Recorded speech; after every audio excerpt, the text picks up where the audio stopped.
Well, hello chaps and chapettes, and welcome to another board games that everybody should. A video series where I show you a board game and how it plays, and then I give you two perspectives, a cold-hearted technical of what is in the box, and then a kind of personalized kind of what I think about the game. In this video, I'm looking at this two-player abstract game called Tiki, which sees players as gods who are trying to get influences over these villagers in their villages so that they will offer them as a sacrifice pineapples. Yeah, pineapples, which is what you like to eat, yeah? So, let me show you how to set this game up and how to play it, and then I'll give you my review before leaving it up to you to decide whether it's a game for you or not.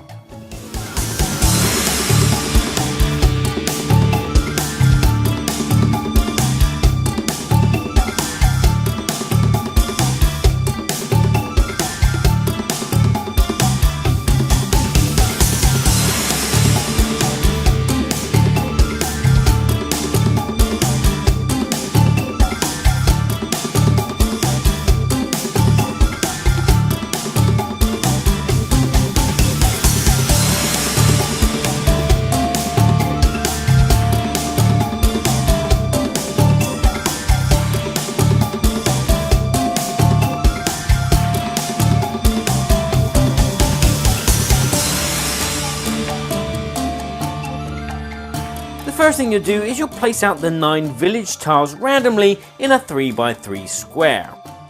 Next to that, you'll place these 7 fruit tokens with their pineapple face up. Each player will choose which colour they want to be and take the 8 tikis of their colour and place them in front of them.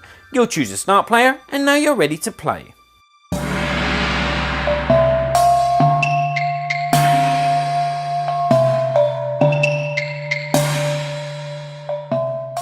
On a player's turn, they'll have a choice of one of 2 actions. They can either place one of their totems onto an empty village, or they can move one of their totems which is in a village to another adjacent village. If you place one of your totems into a village, that village must be empty, meaning there can't be another totem in there. You may notice that each village has a number attached to it, a minus or a positive. This has no effect on the placement of your totem, but it will have an effect if you move and you have dominance in a village. So instead of placing a totem into an empty space, a player can move their totem. Now they can only move a totem that they control, and to control a totem, your colour must be on top. On top, you ask? Well, yes, let's say the yellow player, they decide to move this yellow totem. They have control of it. This yellow totem is all by itself, so it can only move one space, and it can only move orthogonally, not diagonally. So it decides to move to here. Now the yellow player has control of this totem. The purple player has no control. The purple player on their turn decides to do the same and move one space orthogonally onto the yellow one there. Now on the yellow player's turn, they can only move one totem, and it's this one here, unless they decide to place another one on their turn. But we're going to move this one. So this one is now a level 2, which means that it can move 2 spaces orthogonally. So it could move 1, 2 to here, or 1, 2 to here. And as you can see, every time I move a space, I drop off the bottom totem. Now the purple player could do something like this. On their turn, they could move this totem pile of 2, 1, 2 to there. Or they could have simply just moved this totem one space here, making it a pile of 3. If at the end of a player's turn there's a totem which is 3 high, you'll see who has influence in that village. The player that has their totem colour on the top wins influence in that village and will win the prize marked on the tile. So in this case, 1 pineapple, and it will go to the purple player.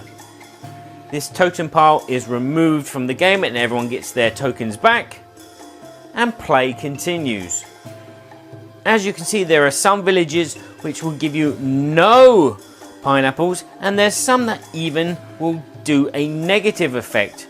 What will happen? Say this purple player here decides they're going to be nasty, and they move 1, 2 like so, meaning that yellow has influence over this village. You remove this, and if the yellow player has any pineapples, one of them will turn rotten. If a player does not have a pineapple, then one from the reserve will turn rotten. The game will end when one player has accumulated 4 pineapples, meaning that they are the victor. In the case of a tie, if there's any rotten fruit, you take that rotten fruit and you place it back into the reserve and continue playing. Now there is also an alternative version. On the back of the 0 tiles is the swamp village where the shaman lives. If a player ever has dominance and influences a village in the shaman's swamp, they get to play the shaman token. The player that activates the shaman can place the shaman in between any 2 villages, so like here. What will happen then is this will prevent any movement in between these 2 villages. You'll always have to go around. And every time a swamp is activated, the shaman can be moved.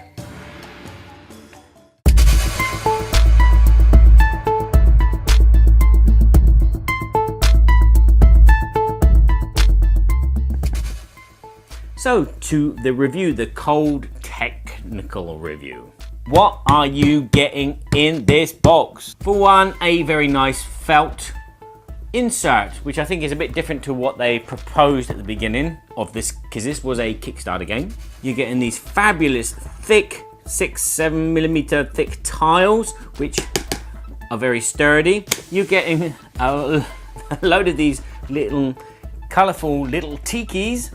Again, you've got the shaman in a 3D version and in a cardboard version, which I probably presume this will be in the basic version of the game when it comes to retail. And that's pretty much it for the components. They're solid, they're good, they're colourful. The rule book, well, this is a pretty simple game, but they have actually gone to the time of producing, what, an 8-page booklet of the rules, which is fabulous.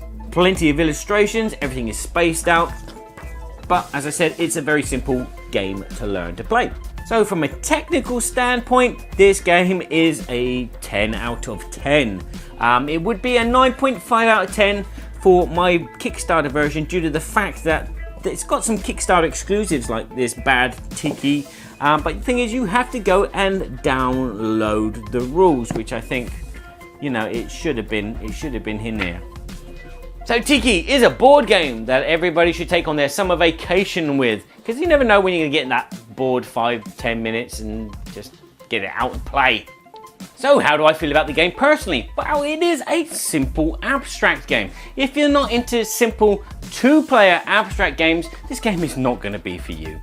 The base game, as I said, has 2 versions of the game where you've got the marsh, where you can move the shaman and block spaces, or you got the basic version.